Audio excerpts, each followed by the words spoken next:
अस्सलाम वालेकुम नाजरीन। जैसा कि हम जानते हैं सारी दुनिया में शादी की तकरीब हर मजहब और सकाफत में मुनफरिद अंदाज में मनाई जाती है। लेकिन दुनिया में कुछ लोग ऐसे भी हैं जो इस बात पर सबको शरारती अंसर के रंग में डालकर एक नापाक रस्म बना देते हैं। इस वीडियो में हम आपको इस दुनिया की सबसे मक्कार कौम यहूदियों की शादियों के बारे में बताने वाले हैं कि ये लोग अपनी शादियों में कौन से शर्मनाक काम करते हैं। आप यकीन नहीं करेंगे कि यहूदी इसराइल में अपने खूनी रिश्तों के साथ सबके सामने सरेआम शादियां करते हैं। दुनिया में यहूदी वो कौम है जिसने अपने ही मजहब में अपनी मर्जी की ऐसी तब्दीलियां की हैं कि जिनसे खुद बहुत सारे यहूदी भी नावाकिफ हैं। और तौरात में भी ऐसी तब्दीलियां की गई हैं जिसका मकसद यहूदियों को मुकद्दस सरजमीन यानी फलस्तीन में आबाद करना था। यहूदी शायद वो वाहिद कौम है जो अपनी कौम के बासियों के अलावा किसी और कौम या मजहब में शादियां नहीं करते, और ये इसलिए ताकि उनकी ऐसी नस्ल परवान चढ़ सके जो अपने खुद के बनाए मजहब को और वसी कर सकें। हकीकत में उनकी शादियां उनके उस मजहब के बिल्कुल बरअक्स होती हैं जिनके बारे में तौरात में आकाम इलाही है। उनके खुद के बनाए मजहब में यह दर्ज है कि आदमी अपनी भतीजी या औरत अपने भतीजे से शादी कर सकती है, लेकिन उनके हकीकी मजहब में यह बात बिल्कुल मना है कि एक यहूदी औरत अपने भाई के बेटे या अपनी बहन के बेटे से शादी करे।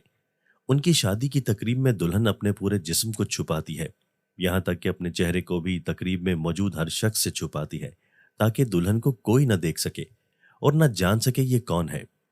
उनका रबी उनको दुआएं देता है, और ये सब यहूदियों के लिए उन खानदानों में ज्यादा है जो अपने मजाहिब की तालीमात पर सख्ती से अमल करते हैं।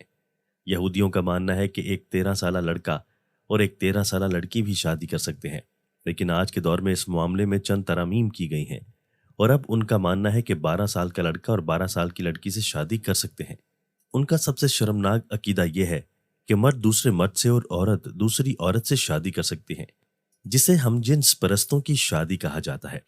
और इसी अकीदे को आज ये दुनिया के कोने कोने में फैला रहे हैं। लेकिन इनमें भी ऐसे यहूदी हैं जो इन हम जिन्स परस्त शादियों के खिलाफ हैं और उन्हें अपने मजहब के खिलाफ बात समझते हैं। ज्यादातर यहूदी दूसरे मजहब के लोगों में शादी करने के खिलाफ हैं, और उनका एक और अजीब व गरीब अकीदा जो उन्होंने खुद अपने आप पर मुसल्लत किया है वह ऐसी औरत के बारे में है जिसका शौहर मर चुका हो लेकिन उनकी कोई औलाद नहीं हो, तो तब उसके मुताबिक उस औरत की शादी रजामंदी से या जबरदस्ती उस फौतशुदा शौहर के भाई से कराई जाती है, जबकि किसी और यहूदी को उस बेवा के साथ शादी की इजाजत नहीं होती। और अगर उस शादी से उसकी औलाद होती है तो तब उनकी औलाद को उस फौतशुदा शख्स की वल्दियत ही दी जाती है, ना कि उसके मौजूदा शौहर की।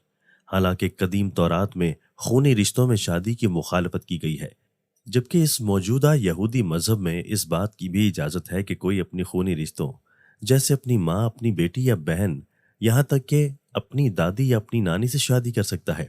इसी तरह एक औरत को भी ये इजाज़त है कि वो अपने बाप अपने भाई अपने दादा या अपने चचा के साथ शादी कर सकती है।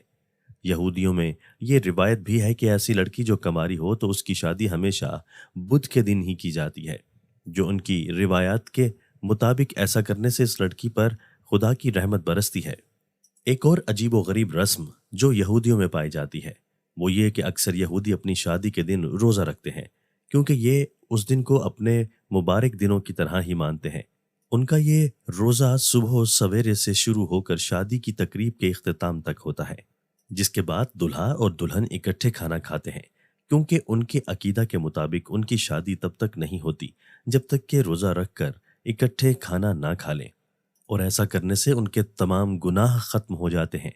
जिसके बाद दुल्हन अपने शौहर के इर्द गिर्द 3 या 7 बार गोल गोल घूमती है, और उनके अकीदे के मुताबिक ऐसा करने से वो तमाम शैतानी चालों और असरात से महफूज हो जाते हैं।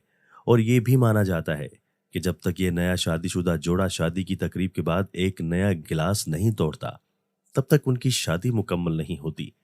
और उसके पीछे यहूदियों का मानना है कि इस तरह करने से वो अपने दरमियान तमाम महदों को ख़त्म कर देते हैं, और ये उनके लिए एक सबूत के तौर पर लिया जाता है कि ये दोनों मरते दम तक ज़िंदगी के तमाम मामलात में एक दूसरे के साथ रहेंगे।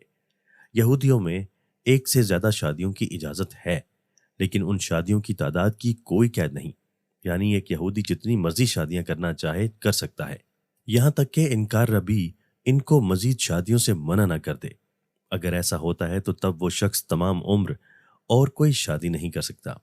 यहूदियों में तलाक का भी एक दिलचस्प अमल होता है, और वो ये कि अगर कोई शख्स अपनी बीवी को तलाक देना चाहता है तो वो बगैर किसी वजह के अपनी बीवी को तलाक दे सकता है, और तलाक की सूरत में वो अपनी बीवी को उसी वक्त अपने घर से निकाल सकता है, और कोई उससे ये नहीं पूछ सकता कि उसने अपनी बीवी को तलाक क्यों दी।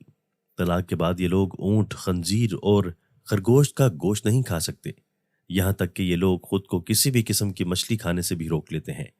उनके लिए सिर्फ वही खुराक हलाल होती है जिसे छीला गया हो, और हर बड़े स्टोर पर लेबल लगाकर ऐसी अशिया को रखा जाता है ताकि जो तलाक याफ्ता अफराद होते हैं वही उन चीज़ों को खरीद सकें। यहूदी अपने मजहब के सिवा किसी दूसरे मजहब के शख्स के साथ खाना खाने को भी बुरा समझते हैं।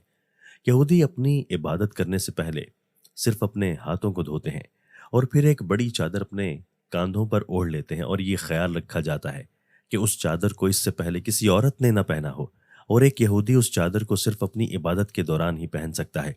यहाँ तक कि जब वो मर जाता है तो उसे उसी चादर में लपेट कर दफनाया जाता है।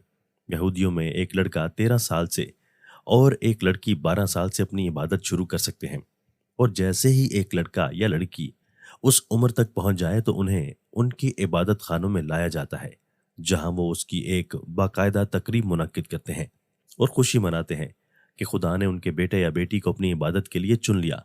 यहूदियों के नज़दीक अपनी इबादत वाली चादर की बड़ी अहमियत है, क्योंकि उनका मानना है कि ये वही चादर है जो ताबूत सकीना में मौजूद थी और जिसे उन यहूदियों से चुराया गया था। जिस ताबूत का जिक्र कुरान पाक की सूरह बकरा की आयत नंबर 248 में इन अल्फाज में मौजूद है। तर्जुमा। और पैगंबर ने उनसे कहा कि उनकी बादशाही की निशानी यह है कि तुम्हारे पास एक संदूक आएगा जिसको फरिश्ते उठाए हुए होंगे। उसमें तुम्हारे परवरदिगार की तरफ से तसल्ली बख्शने वाली चीजें होंगी और कुछ और चीजें भी होंगी जो मूसा और हारून छोड़ गए थे। अगर तुम ईमान रखते हो तो इसमें तुम्हारे लिए एक बड़ी निशानी है। मोहतरम नाजरीन, यहूदी ये दावा करते हैं कि उस बड़ी चादर को वो एक दिन दोबारा हासिल करेंगे जो उनसे छीन ली गई थी, और ये तभी मुमकिन होगा जब उनका मसीहा यानी दज्जाल इस दुनिया में आएगा, और तब यहूदी पूरी दुनिया पर अपनी हुकूमत कायम करेंगे। यहूदियों का दावा है कि उनकी वो चादर जिसे एक ताबूत यानी ताबूत सकीना में छुपाया गया था, वो उसी जगह पर छुपाई गई है जहां आज मस्जिद अक्सा है, और इसीलिए उन यहूदियों ने मस्जिद अक्सा को अपने तीसरे हैकल के तौर पर तस्लीम कर लिया है, और यहां से मस्जिद अक्सा को गिराकर अपना तीसरा हैकल बनाने की कोशिश में लगे हैं, ताकि इस दौरान वो उस ताबूत को हासिल कर सकें और उसमें मौजूद उस चादर को निकाल सकें। मोहतरम नाजरीन, उम्मीद करते हैं कि आज की ये वीडियो आपको पसंद आई होगी। जहां भी रहें खुश रहें और आबाद रहें। अल्लाह पाक तमाम गैर मुस्लिमों को राह हिदायत पर चलने की तौफीक अता फरमाए और हम सब मुसलमानों की बख्शिश फरमाए। आमीन।